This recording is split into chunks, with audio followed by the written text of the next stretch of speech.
смотрите во второй части программы. Речь премьера о Ходорковском. Разбор по существу. Где хотя бы один приговор, в котором бы было сказано, что Михаил Ходорковский причастен к чему бы там ни было из того, что перечислил Владимир Владимирович. Наш национальный лидер Владимир Путин, он в точности повторяет методологию Лаврентия Павловича Берия. Кому достались бонусы от разорения ЮКОСа и каковы последствия этого процесса для страны? Они выступали в интересах компании «Роснефть», имея соглашение, заключенное с ней об определенных условиях. 30-40% дисконт в пользу специальных покупателей.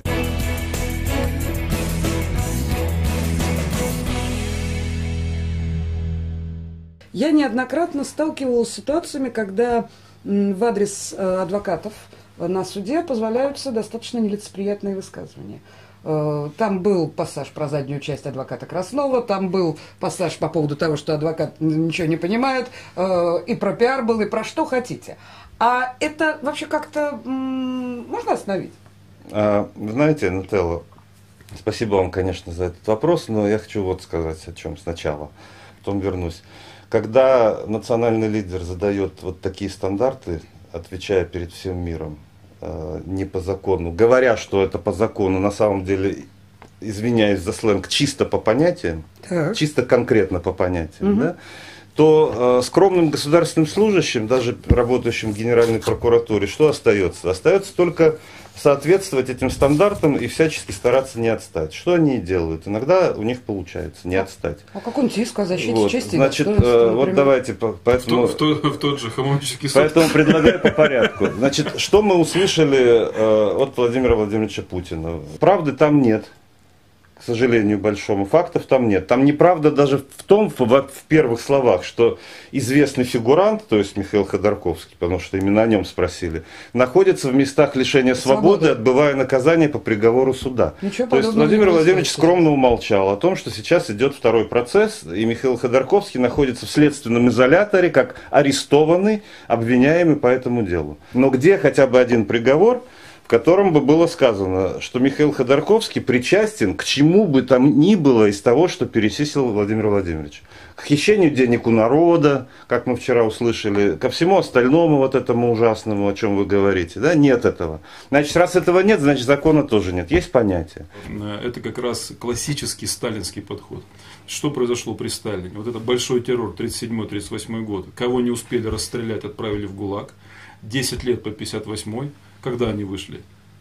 48-49 год, и многие из них по второму кругу в ГУЛАГ. Вот. То есть в этом смысле, к сожалению, наш национальный лидер Владимир Путин, он в точности повторяет методологию Лаврентия Павловича Берия. Еще вопрос как политику. Вот вся история с тем, что деньги, отобранные у ЮКОСа, пошли на реформу ЖКХ. Вы сколько сроков в Госдуме отсидели? 4 срока, это да. как вообще? Это никак. Объясните, пожалуйста. И невозможно объяснить. И дело в том, что здесь, к сожалению, Путин слукавил.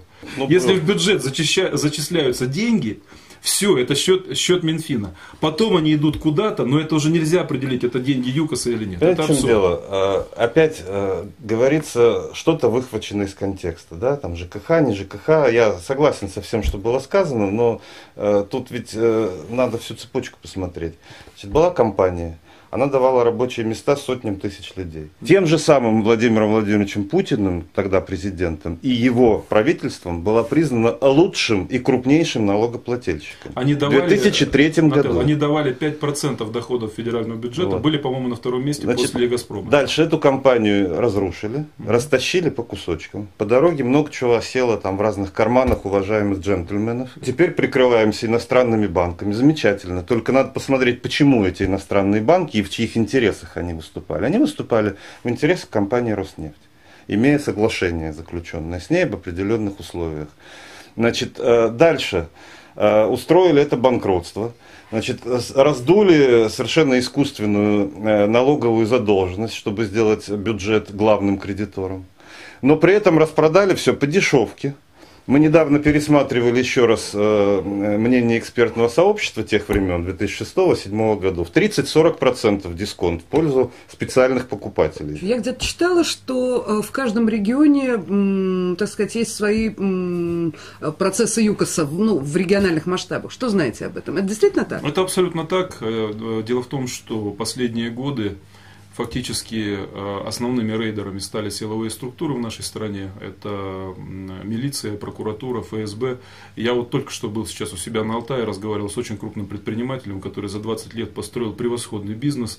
Я говорю, ну и как твое настроение? Он говорит, жду, когда придут, заберут бизнес. Мы знаем о том, что очень большую нервозность, это я так деликатно выражаюсь, вызывает все, что связано с международными европейскими исками, требованиями, жалобами, связанными с ЮКОСом в российском руководстве. Туда не позвонишь, судье не скажешь, офицера ФСБ не пошлешь. Там же не распространяется вот вся эта вертикальность, да, и там судьи немножко другие. Там районный судья из Амстердама, районный судья, он совершенно спокойно пишет в своем решении, что я не могу признать это банкротство ЮКОСа, потому что оно противоречит вообще основам основ. Я просто приведу пример, когда закрывали мою партию, Республиканскую партию России, уже во второй инстанции в Верховном суде, картина была ровно такая же. Мы привезли с собой коробки с заявлениями более чем 60 тысяч граждан России, 63 тысячи, о вступлении в нашу партию.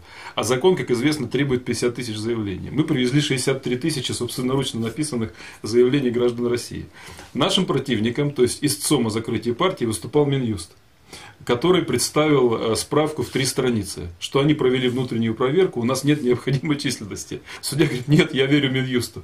То есть, я верю, он даже не взял в руки ни одно заявление, так, мы увезли эти коробки вместе с собой, и сейчас тоже судимся в Страсбургском суде, потому что тоже считаем, что это полное попрание элементарных, даже тут в существо не нужно входить, тут даже сама процедура исключает справедливое правосудие. Я хочу несколько слов об обществе. Я недавно в некоем журнале читала, что люди, которые посещают процесс, так сказать, их количество ничтожно мало, это подтверждают судьи, когда отказываются поставить еще скамейки для посетителей, что это вообще группа в 20-25 человек. Вопрос каждому из вас. Вадим немножко чаще, Владимир несколько реже, но все бывают в суде, и я хожу, когда есть возможность. Ваши впечатления от людей, которые посещают судебный процесс? Количество людей в суде, конечно, хотелось бы, чтобы было больше, но это не критический показатель. Вся страна знает о деле Ходорковского, и очень многие миллионы людей следят за ним. Мы в судебном заседании каждый день видим то, о чем говорят социологи. Интерес растет.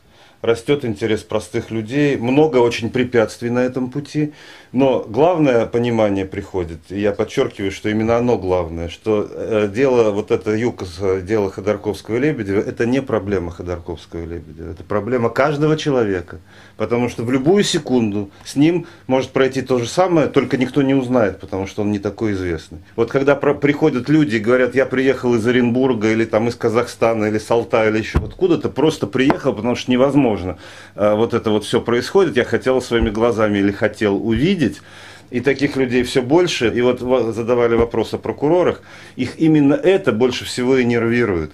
Понимаете, им плохо, им некомфортно, когда достоянием гласности становится то, что они творят в этом процессе от имени государства. У меня к вам последний вопрос, очень коротко. Когда обижают там власти судебные, бывало такое, но чтобы прокуроры обижались на публику и на подсудимых, это редкая история.